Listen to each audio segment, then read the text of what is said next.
Welcome to FBC Sports.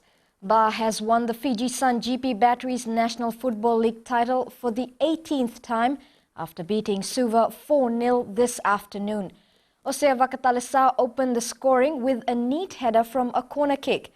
Malakai Tiwa added the second. Mavaliko Nakama scored the third, and an own goal by Samuel Avula sealed the deal for the men in black. In other matches, Navua beat Nanronga 5-1, while Rewa and Nandi played to a goalless draw. Nicola Matawalu is considered to be one of the new stars of rugby. He has not only done Fiji proud in both 15s and 7s, but has caught the eye of clubs in Europe. Shelvin Chand caught up with Matawalu as he awaits his visa before his departure to Scotland. Nicola Matawalu recently caught the eyes of Scottish rugby club Glasgow Rangers and has penned a deal with them. He's most likely to fly off this week to Scotland. The soft-spoken Wanimbuku boy is going with a mission. Yeah, first I will be playing with famous and some professional rugby players there.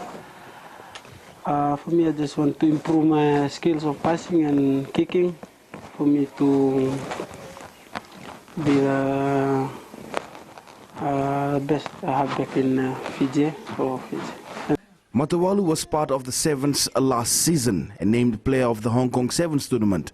He believes this year competition will be much tougher. I think just listen to the game plan, just do the game plan and play one unity in the field.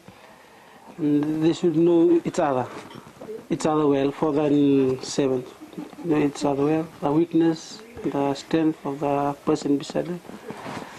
Matawalu has been training but has stayed out of local rugby because he did not want to get injured and jeopardize his contract with the Rangers. He believes rugby isn't all about being physically big. Rugby, a professional player didn't mean whether you are small or how big you are. It's only by the heart and the planning you achieve and all the stuff.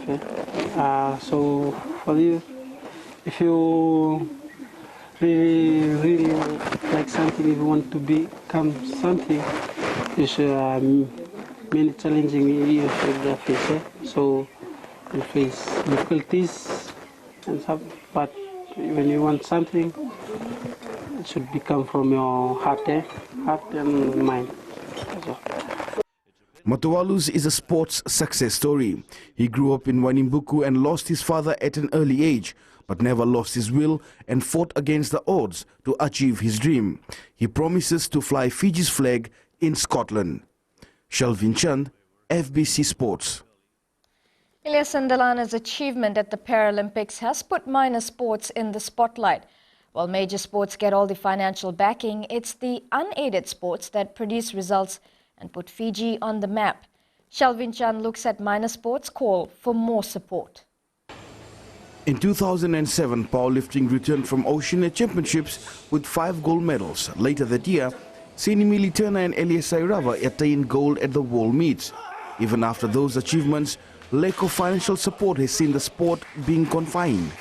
Well, I think what I've seen is like most of the focus are going into rugby and soccer. Well, I believe that business houses should come up and support these minor sports, such as like with Delana. You can see like he has been done a fantastic job. Powerlifting once again is embarking on a journey to the World Masters, and again they feel unsupported. Seni Militana. She's the mother of Fiji sports, and she's 59 years old next week, and she'll be lifting 200 kg in the World Masters, and she's been qualified. So what we are pleading to all the business houses in Fiji to come up and support this sport. Hockey is also taking the men's and women's teams to Oceania, and they know that even then they will have to do most of the fundraising themselves. We have help, whichever help that we can get, we're happy and thankful for it. We'd like to seek support from other avenues, and it's always good to have finance. It helps preparation, makes preparations rather a whole lot easier. Minor sports can achieve what sports like rugby, soccer and netball cannot do at top level. Ilesan Delano's struggle before the gold at Paralympics is not too alien to many other sports people involved in minor sports. Shalvin Chand, FBC Sports. The women's national hockey team has the potential to become a powerhouse in the international arena. This has been proven by the results of games between the side and the New Zealand Masters women's hockey team. Shalvin Chand looks at how the Kiwis are willing to help the sport in the country. The New Zealand Masters, made up of former Black Sticks and players who have played at the very top level of hockey, were full of praises for the Fiji team after the 3-match tour. Sure, with the right resources and the right coaching and things like that, they'll definitely. You've got some very talented players out there, and you know, with those resources that hopefully the countries and stuff can help you guys out with, then yeah, definitely. The Kiwis are willing to help Fiji develop the sport and take it to another level. The tour itself was to provide the Fiji girls a chance to test themselves before they get into the Oceania Championships. The Fijian women are building up for the Oceania Cup coming up in November, so we thought this is a great opportunity to come over and support Fiji's development and help them come through to win this Oceania Cup, because we want them in that second division for international hockey.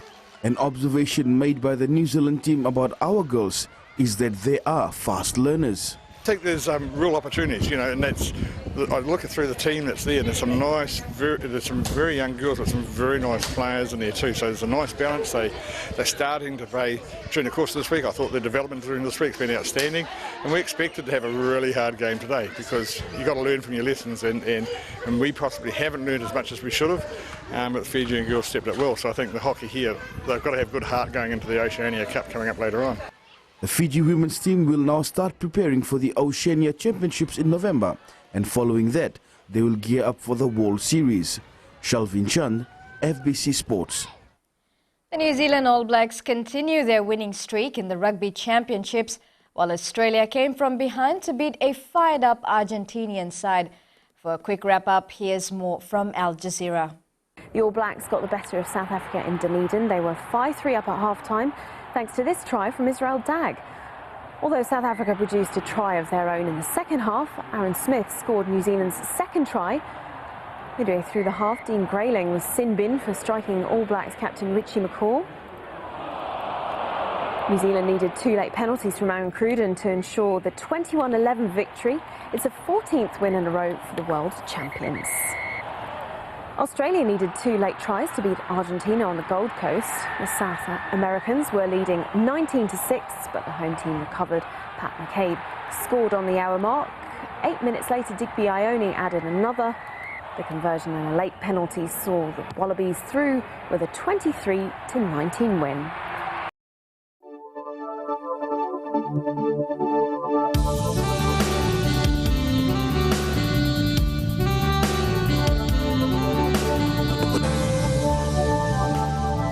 It was generally fine throughout the country today.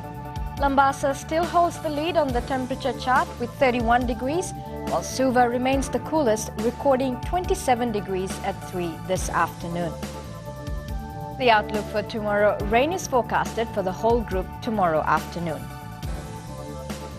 And the Weather Office is predicting more rain as we head into the week.